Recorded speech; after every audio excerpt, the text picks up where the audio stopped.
આજે આપણે સાંભળીશું નચિકેતાનું ચરિત્ર. જગતમાં અવારનવાર એવો કાળ આવે છે જ્યારે સંસ્કૃતિ ઉપર હુમલો થાય છે. તેનો અર્થ એવો નથી કે સંસ્કૃતિ ખલાસ થાય છે, પરંતુ એકંદરે વાતાવરણ એવું જન્મે છે કે જ્યાં લોકોને, ખાસ કરીને યુવાન પેઢીને, સંસ્કૃતિનું નામ લેતા શરમ આવે છે. ધર્મની એમને શું કોઈ છે? હું કોણ? હું ક્યાંથી આવ્યો? મારો અને ભગવાનનો સંબંધ શું? મારો અને આ સૃષ્ટિમાં સંબંધ શું? તે જાણવાની પણ દરકાર રહેતી નથી. કાં તો પછી શિક્ષણ જ એવું આપવામાં આવે છે કે સમાજ ધર્મ વિમુખ રહે, જીવનમાં મૂલ્યાંકનો સમજે નહીં, અને સમજે તે આચારમાં ઉતારવાની હિંમત અને શક્તિ ગુમાવી બેઠો હોય. સમાજમાંથી બ્રાહ્મણનું મહત્વ ખલાસ થયું હોય અને કર્મશૂન્ય બનેલો સમાજ ખોટા આડંબર ઉપર ચડી જાય. આવો એક કાળ હતો. તે કાળે તપોવનમાં કેટલાક વિદ્યાર્થીઓ અભ્યાસ કરતા હતા. તેમાં રાજશ્રવસ નામનો એક તેજસ્વી વિદ્યાર્થી હતો. સમાજની અવદશા જોઈ તેનું અંતઃકરણ બળતું, બ્રાહ્મણોને લાચાર દુબળા જોઈ તેનું મન અસ્વસ્થ થતું. તેણે મનમાં ગાંઠ વાળી હતી કે તેજસ્વી બ્રાહ્મણ ઊભો કરવો. જ્યાં સુધી તેજસ્વી કર્તૃત્વનિષ્ઠ બ્રાહ્મણો ઊભું નહીં થાય ત્યાં સુધી સમાજ આવી જ અવનત સ્થિતિમાં રહેવાનો.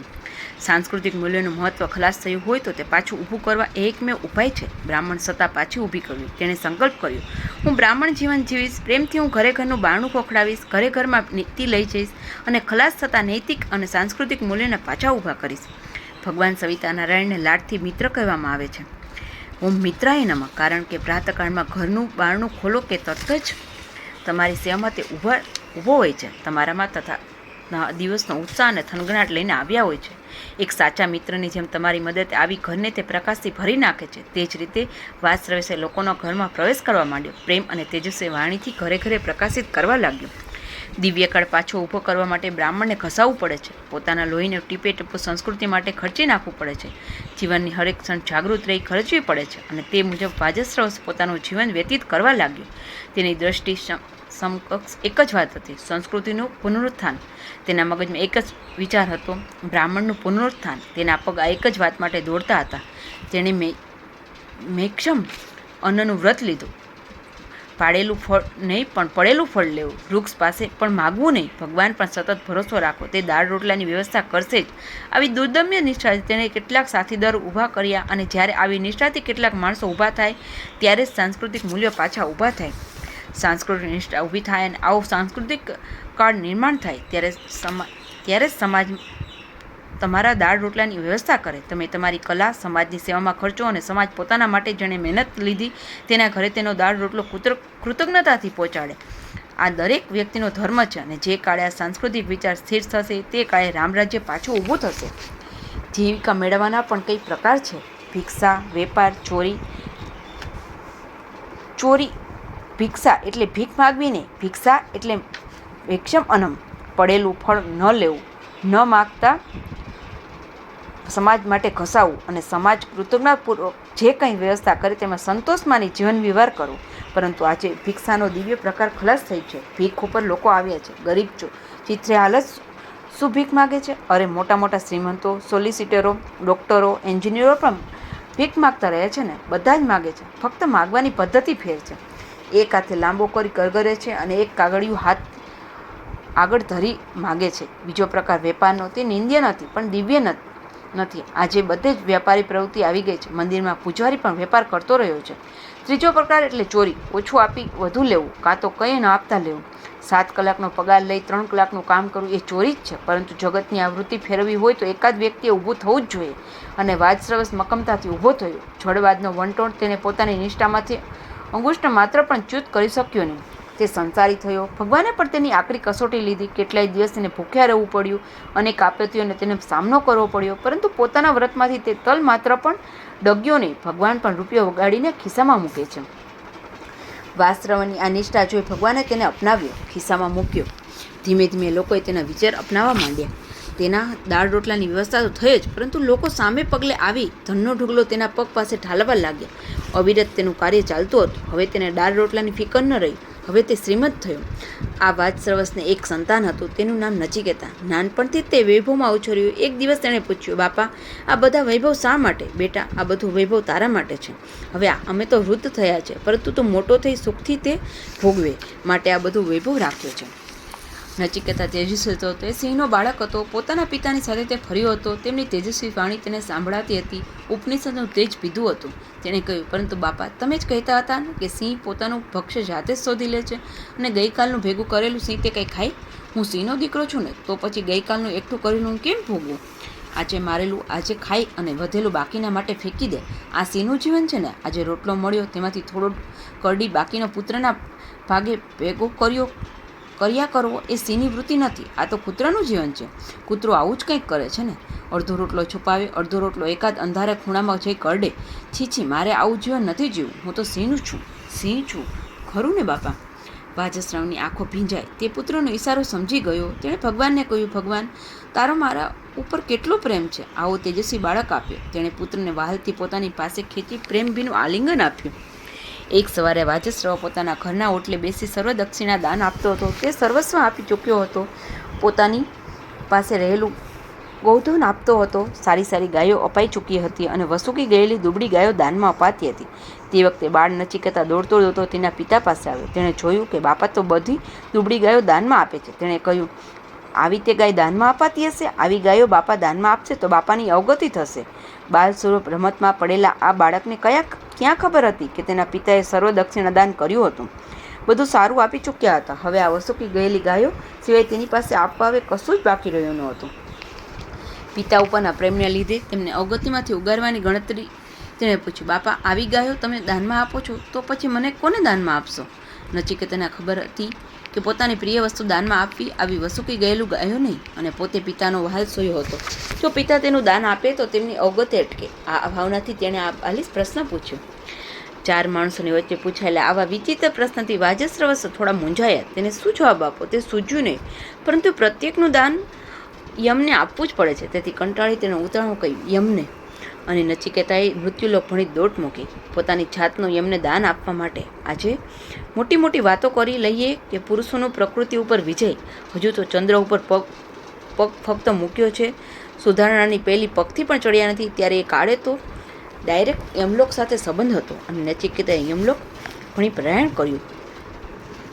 રસ્તામાં તેણે દીન દુબળા લાચાર એવા સેંકડો લોકો યમના દરબાર તરફ જતા જોયા. તે બધા ઇન્સાફ માટે જતા હતા, કર્મનું કાર્ડ લઈ જતા હતા. પરીક્ષાના હોલમાં જતી વખતે છોકરાનો ડર લાગે છે, કારણ કે પરીક્ષા માટે જોઈતી તૈયારી તેમને કરી હોતી નથી. તેવી જ રીતે આખું જીવન રખડી ખાધા પછી, ભોગ વિલાસમાં ગાળ્યા પછી પ્રત્યેકને ડર લાગે છે. ઉપર શું જવાબ આપીશું? પ્રત્યેકને ખબર છે આપણે કશું જ કર્યું નથી. તેથી રસ્તામાં સેંકડો દિન થયેલા ગભરાયેલા ચહેરાઓ નચિકેતાએ જોયા. તેઓ બધા પોતાનો હિસાબ આપવા જતા હતા.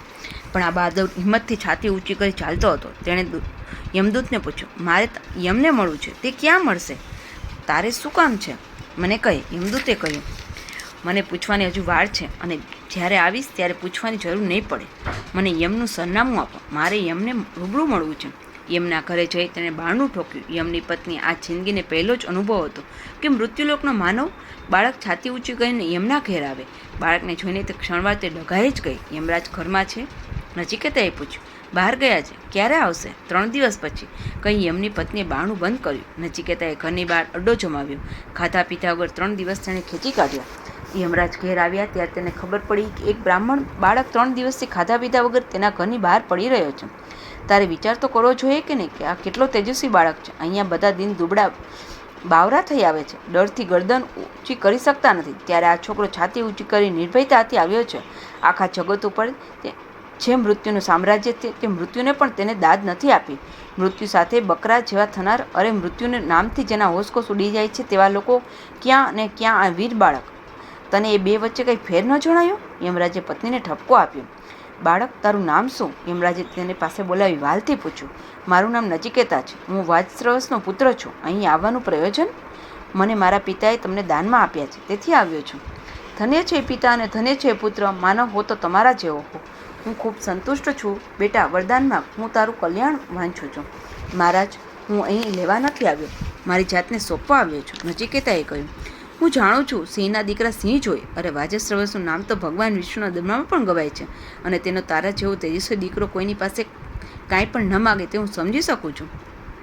પરંતુ નચિકેતા, મારી પત્નીથી થયેલી ભૂલના પ્રાયશ્ચિત રૂપે હું 3 વરદાન તને આપું છું.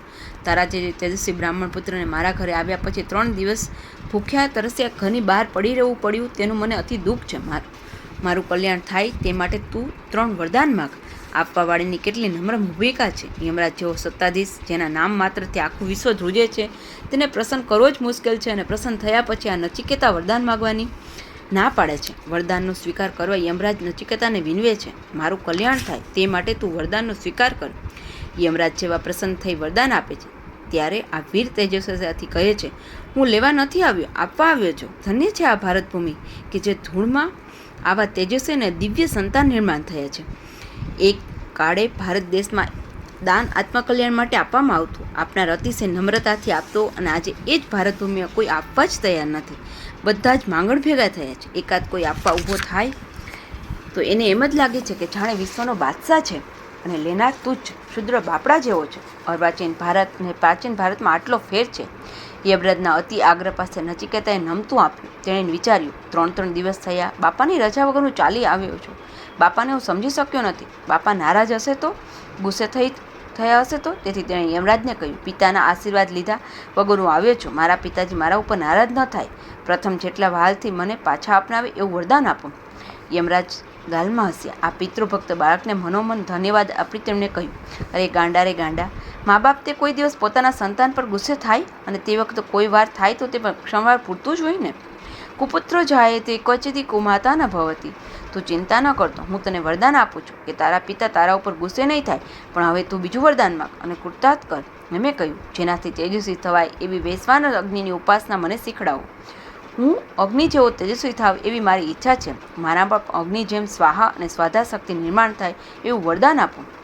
સ્વાહા શક્તિ એટલે કંઈ લેવું નહીં પણ સતત આપવું, અને સ્વાધા શક્તિ એટલે આત્મધારણ શક્તિ, પોતાની જાતે ઊભું કરી રહી શકે અને પોતાની જાતને ધારણ કરી શકે. આ બે શક્તિ જેનામાં આવે તે અગ્નિ જેવો તેજસ્વી તે રહી શકે. તેથી નચિકેતાએ અગ્નિ વિદ્યાનું વરદાન માંગ્યું. યમે કહ્યું, તથાસ્તુ, પરંતુ હવે ત્રીજું વરદાન માંગ.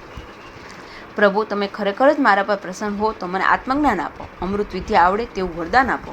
આ માંગણી સાંભળતા જ યમરાજ ચોંકી ગયા. તેને થયું, આ તો મારા હાથમાંથી છટકવાના મને જ રસ્તો પૂછે છે. યમે કહ્યું, નચિકેતા, હજુ તું નાનો છે. આ વિદ્યા પચાવવાનું તારું ગજું નથી. વળી તે બહુ મુશ્કેલ છે. તેના કરતાં તો તું આ સૃષ્ટિનો વૈભવ માંગ. ધનનો પર્વત હું તને આપવા તૈયાર છું. પરંતુ નચિકેતાએ નકારી કહ્યું, હું એ ધનનો મેળવનું શું કરું? અને તમે જે આપી શકો છો તે પાછું પણ લઈ શકો છો. મારે તે ન જોઈએ. અરે રૂપિયાનો ઢગલો જોઈ ભલભલા ઢીલા થઈ જાય છે તો આ બાળકનું શું ગજું? શ્રીમતો પાસે પ્રધાનો પણ હાથ જોડી ઊભા રહે છે. પરંતુ નચિકેતા અચલ રહ્યો. તેણે કહ્યું, સંપત્તિ આપવી હોય તો આપો, પરંતુ આત્મવિદ્યાના બદલા તરીકે નહીં. તો પછી હું તને સુંદર અપ્સરાઓનું ટોળું આપું, તને ગમે એટલી તું લઈ લે. નચિકેતાએ પૂછ્યું, આ બધી બહેનો પ્રભુનું કાર્ય કરવા નીચે આવવાની છે? જો ન આવવાની હોય તો પછી મારે તેમનું શું કામ છે? વારું, હું તને 1000 વર્ષનું આયુષ્ય આપું પછી વાંધો નથી ને? યમરાજે તેની મક્કમતાથી આશ્ચર્ય પામી પૂછ્યું.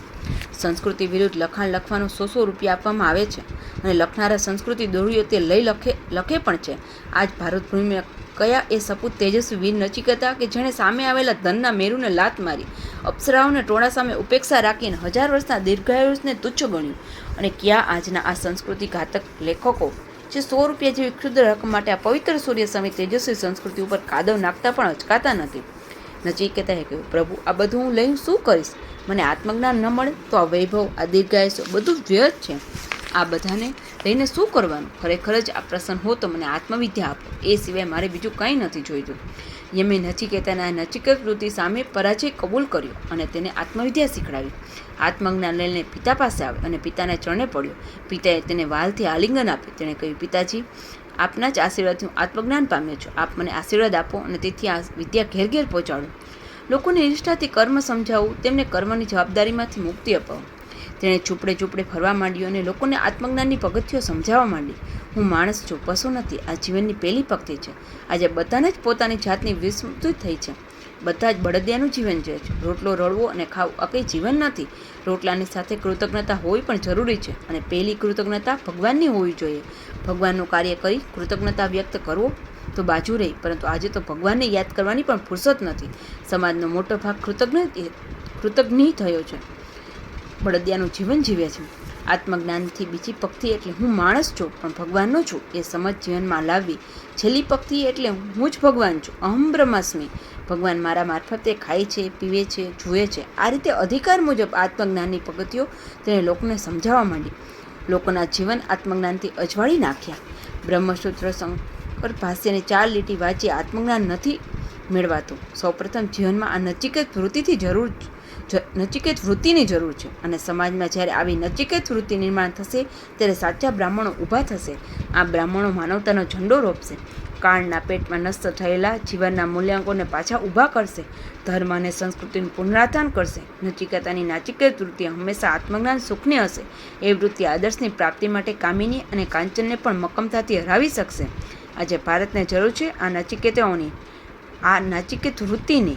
ધન્ય છે નચિકેતા કે જેણે સમાજને આત્મજ્ઞાન આપ્યું અને સમાજમાં નાચિકેત વૃત્તિ ઊભી કરી. અસ્તુ.